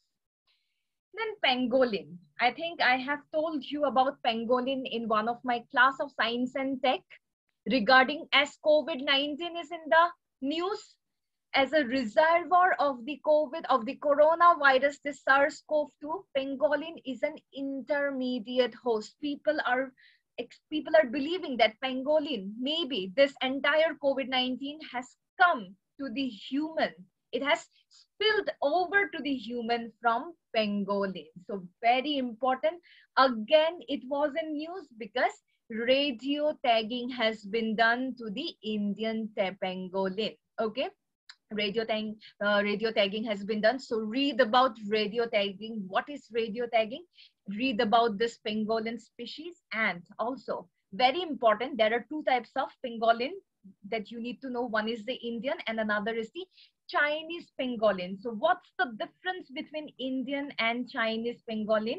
You can read them in a detailed manner. It's mentioned here in a well-detailed manner. COP26, something very, very important. This is, you can see the context, but this is not the only context that we should learn about COP26. COP26 is itself a huge issue, right? So whatever, I have taken a class for COP26, whatever are the contents of COP26, you can refer to my PPTs, you can refer to the classes that I have told. India's role in COP26. Do you remember about the Panchamrit strategy of India in COP26, right? Yes, very good. Apart from that, we have this One Sun, One World, One Grid initiative, or you can see the Green Grid initiative that has been launched at the COP26. So there are different perspectives of COP26. Questions have been asked in mains, so definitely you can expect some questions in the prelims as well, okay? Net zero emission, I have discussed with you several times. What is net zero? India's role regarding net zero by 2070, everything you should remember. Then, road bridge in Meghalaya. Normally, every one of us have gone through bridges, different types of bridges. All these bridges are concrete bridges, right? Over a river or over anything. It could be a flyover. So many types of bridges we have come across. But if you see, this is a special bridge in Meghalaya. It's made up of the fig tree, ficus, that we worship, the fig tree. So its roots, with the help of the roots, you can see it's beautifully depicted in the picture itself, or you can Google it regarding the root bridge in Meghalaya, that this bridge has been developed with the help of roots for the easy coming and going of the people. So you need to learn about the ficus, the fig tree, and it's of course a tree which I have told you whenever regarding environment and ecology, questions are asked with respect to the surroundings. So this is a very, very common tree. So learn whether it's a deciduous or an evergreen tree, in what type of climate, all these trees are available. So have a good understanding regarding it. Okay. Next. I hope every one of you have heard about Pegasus, isn't it? Not only in one context, but in different contexts, this NSO group Pegasus, repeatedly it came in news in 2021 because this group, so this Pegasus, entire topic of Pegasus is something that is related to the cyber security, cyber crime, whatever is related, not only Pegasus, read in detailed way regarding Pegasus, but along with that, whatever are present regarding cyber security, cyber crimes, any kind of ransomware, malware, phishing, vishing, all these terms I have taught you in a well-detailed manner. Please revise all these things. And recently, another cyber kind of things came, modified elephant, right? So please go through it. I have taken some classes of current affairs as well, so you can go through it in a well-detailed way. Then Gavi. We have discussed about Gavi, Global Vaccination Alliance, right? So under Gavi, India has given, you can see India has made the doses of AstraZeneca COVID-19 shot. That means the Covishield, right? So we have also discussed about Gavi. You can read about Gavi from here as well. INSACOG, something that I have discussed in a detailed manner in the class. Do you remember about INSACOG? Yes, regarding genome sequencing. So the context here is Omicron variant, but it's not only. The context will be changing. Every time INSACOG will be coming in the news. From Omicron, as a new strain emerges, how will you know? It is only with the help of INSACOG that a mutant strain has emerged, that from Delta it has reached Omicron. From Omicron now we are getting some recombinant variant, that is the XC variant. All this genome sequencing is done with the help of INSACOG. Please read INSACOG. You can refer to my class materials, as well as you have the compilation as well regarding the labs that are available. Zero COVID policy. Those who have attended today's class of current affairs might have come across zero COVID policy on the very first hand, right? Yes, I could see people raising hands. So see, zero COVID policy, multiple times it has come into news. Hong Kong, not only Hong Kong, China is also following the zero COVID norms. So FTTIS, first of all, you will have to find, then you need to test the person, find the person, test the person, trace the people that who are related with that particular COVID infected person, then make him under isolation, and finally what you need to do, you need to support the people. So that's under zero COVID policy, which we call it as FTTIS. Read about zero COVID policy. Then ZyCoV-D. More than this context, ZyCoV-D is very much important because it's the only plasmid DNA vaccine for human use, and a proud moment for our country as well, because it's India who has made available of this vaccine. Because earlier we have got different types of vaccines, like we have got live attenuated, we have got inactivated vaccines, we have got protein subunit vaccines, we have got mRNA vaccines for human use. But for human use, ZyCoV-D is the first available plasmid DNA vaccine. So plasmid DNA, what is plasmid? What are plasmid? Do you remember what are plasmids? Yes, that extra chromosomal material of the bacteria. So that's plasmid. Why plasmids are used, how plasmids are used as vectors, everything is very, very important. What can be used, what are the other vectors that can be used? Please refer to my PPT, okay? And the mechanism that we have discussed regarding plasmid DNA vaccine is same as ZyCoV-D, okay? Why DNA vaccine is more stable than mRNA vaccine? All these contexts are important. Asiatic elephant, important. Asiatic elephant. In 2020, a question regarding elephant was being asked.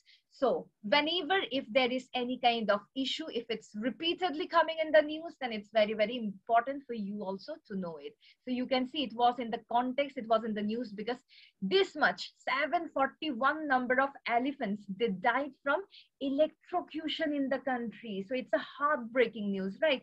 These numbers of elephants, if they die, it's really a thing of concern. So related to the behavior of the elephants, you will have to know it. About the elephant corridors. Project Elephant, all these things are very, very important. Gaj Yatra, everything is very, very important. Okay. Yes. Campa. So you can see the context. A fund of rupees 48,000 crore has been disbursed. But this is not only the context of Campa. Apart from it, Campa is also very, very important because how many of you have heard about the Central Vista project?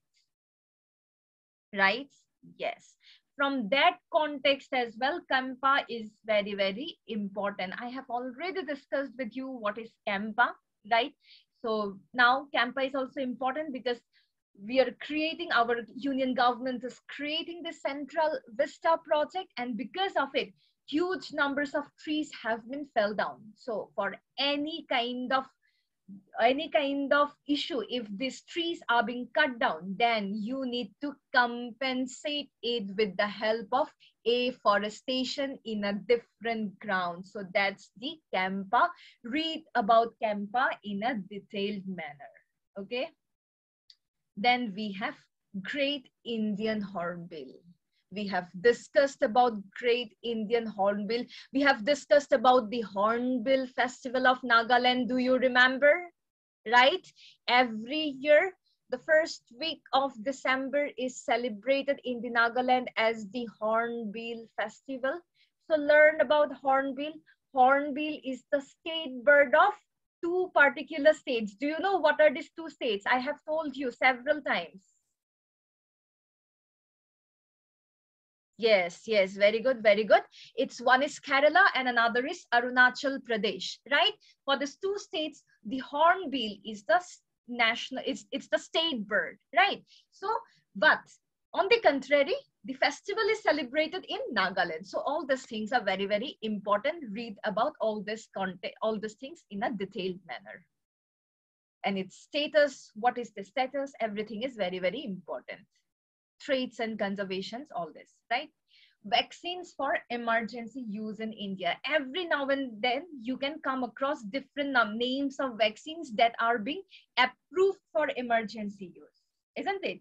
So as of now, we are using Covaxin, Covishield in a wider aspect. Now for small children from 12 to 16 years old, they have been given with Corbevax. All these things, the mechanism, action mechanism of Covaxin, Covishield, Corbevax, we have discussed detailed in the class. So please refer to all those contents. Also, you can refer here. Then Covovax, everything. The drug, Molnupiravir with respect to, just because it's written as vaccine, do not only stick to vaccine, whatever are available with respect to the vaccine, any kind of drugs, if it's available with respect to COVID-19, please refer them. Okay, please refer them. Recently, I hope you have heard about Vincov-D, another drug for COVID-19, right? Yes. So this Vincov-D, it's not here. Maybe we will come across in new compilation, but read all these things in a broader perspective.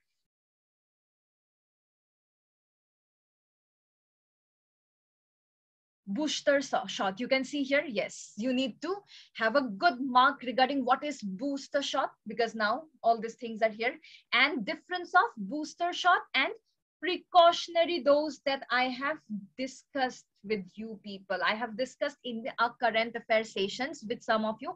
Some of you have got the class, some of you might not have got the class.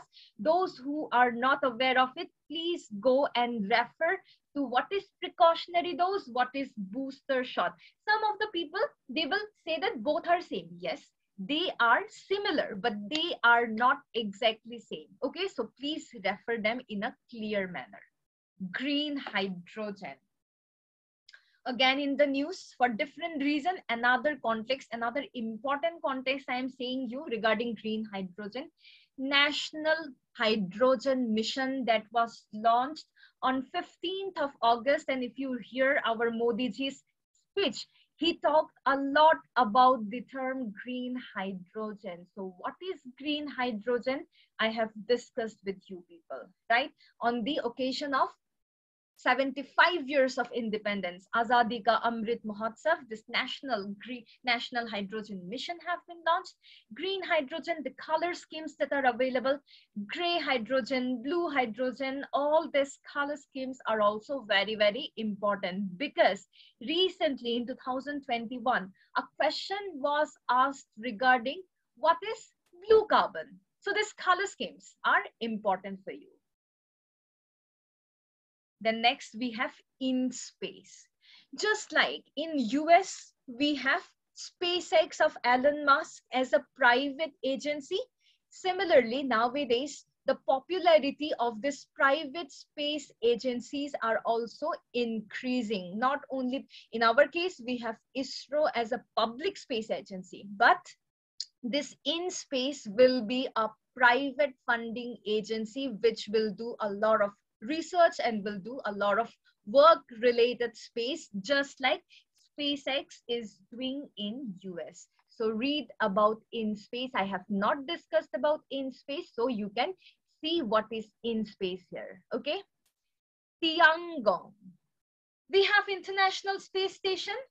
Similar to that, there is another space station of China, that's the Chinese space station. You can read about Tiangong. It was in the news because it was about to get collide with the Starlink.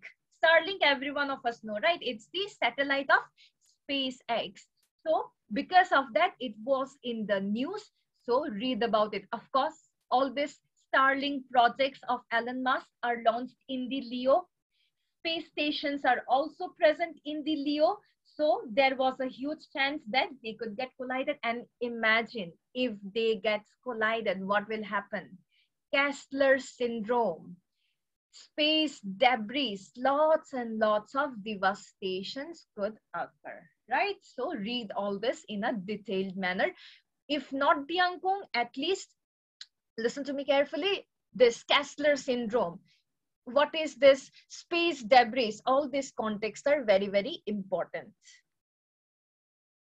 5G, every time, every now and then, with different context, you cannot say that only because of this particular context 5G is in the news. Different context, 5G is our emerging technology regarding the pricing of the spectrum, broadband spectrum, whatever, because of different context, 5G will be in news, right? So learn 5G. Difference between 5G and 4G is very, very important. As of now, everyone are using 4G, right? So what is the difference? How 5G is different from 4G? Everything you should read in detailed manner. So here is the difference that is given in a well-detailed manner. SoC, system on a chip. How many of you know what is a chip? Yes, all our chips are present. If you just open up, do not do this, open. If you just open your mobile or laptop, you will find some chips, right? Integrated circuit.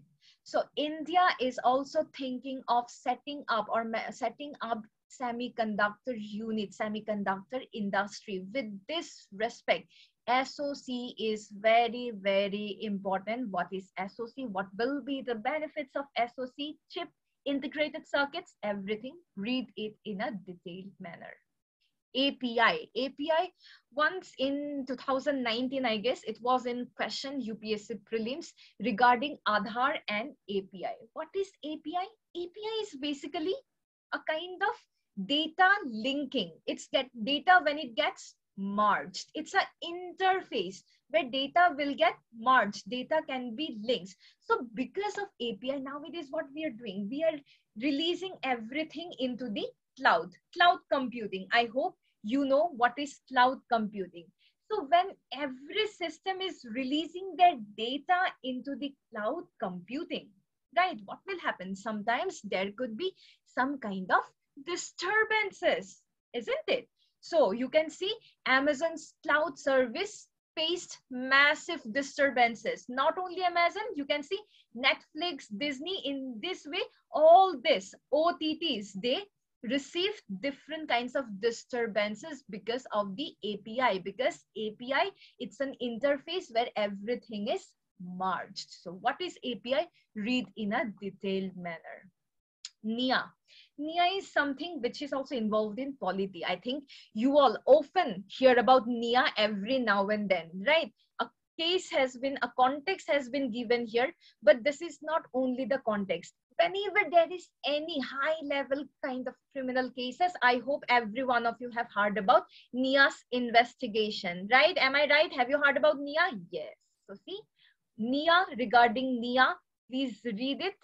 It's very, very important. It plays an important role in regarding our security, because lots of information of the terrorists are present with NIA. So as NIA carries information about the terrorists, in a way, it's protecting us, right? It's protecting the people out from these terrorists. So very, very important, these objectives.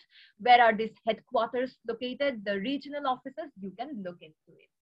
There is a bill, okay? So you can look into all these things.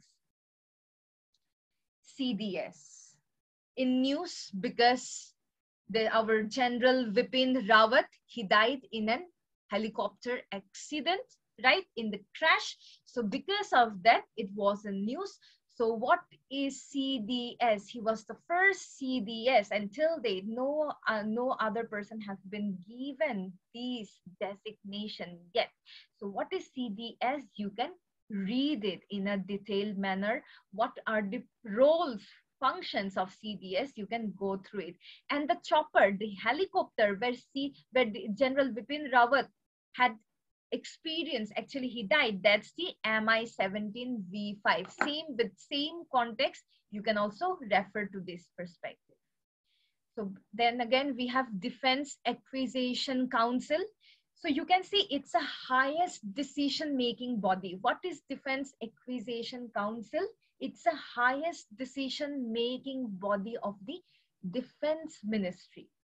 It will help in making different policies, different rules and regulations. So from that perspective, please refer to the context. And another context is the Defense Production and Export Promotion Policy 2020. A draft policy was being released. What is there in the policy? You can just have a brief look. Then types of security covers in India. Forget about this context. Every now and then, imagine a person, if he has got the position of a chief minister or any minister has come down from the position of chief minister to a normal person.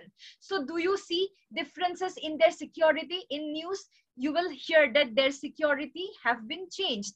From Z+, they will receive Z security. So in this way, there are different types of security covers: X, Y, Y+, Z, Z+, and special protection groups. So read about all this. Who will get these benefits of this special security cover? Read about this context, because every now and then, a person, if they are in a higher position, if they get a higher designation, they will be given with all this security, right? So this is important. This is also important from our general perspective, general knowledge perspective. And then we have Aravalli Ranges. Aravalli Ranges is experiencing a lot of destruction. Why? Because of different, of course, the context is different. Deforestation is a major cause. Then we have human interference, pollution. Because of all these issues, you can see Aravalli Range is facing its degradation. As Aravalli Range is degrading, desertification is increasing. The desert area is gradually increasing. So read about Aravalli Range. It's not only important from ecology and climate change, but also it's important from geographical perspective as well. So please have a detailed look over Aravalli Ranges. What are the environmental concerns that are available? Recently, if you have gone through the news, you can see coral reef was in the news. Why? Because the Great Barrier Reef of Australia, it faced coral bleaching. Coral reef coral bleaching is something that I have discussed with you people in a detailed manner, right? Coral bleaching, causes of coral bleaching, of everything regarding the symbiotic association of coral with the algae zooxanthellae, everything in a detailed manner. Please refer to my notes or refer to my material, whatever is present, okay? And also, important, Great Barrier Reef, it could come as a question in your geography as well, okay? And Global Coral Reef Monitoring Network is also important. Its roles, its aims and objectives, everything is important. Prevention of Cruelty to Animal Act, 1960. I don't know how many of you are aware, but recently a woman was stray feeding a dog, and because of it, she faced harassment of the locality. So it was in news, okay? So there are lots of animal lovers. Anyone animal lover here? Yes, I myself, I am an animal lover. Whether it's dogs or cats, I am more inclined towards cats, but anyway, so you will see most of the time when you are feeding these dogs or cats, there will be a lot of people who will not support you, right? So it often happens.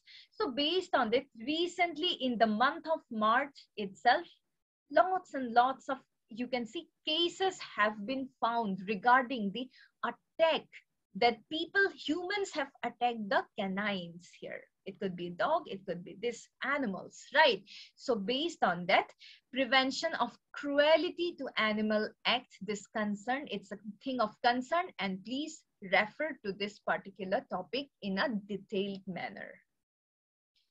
And finally, for today's compilation, the last topic is ISS. You can see one context here regarding the return of American and Russian astronaut, but this is not only the context of ISS. We have two major contexts as well.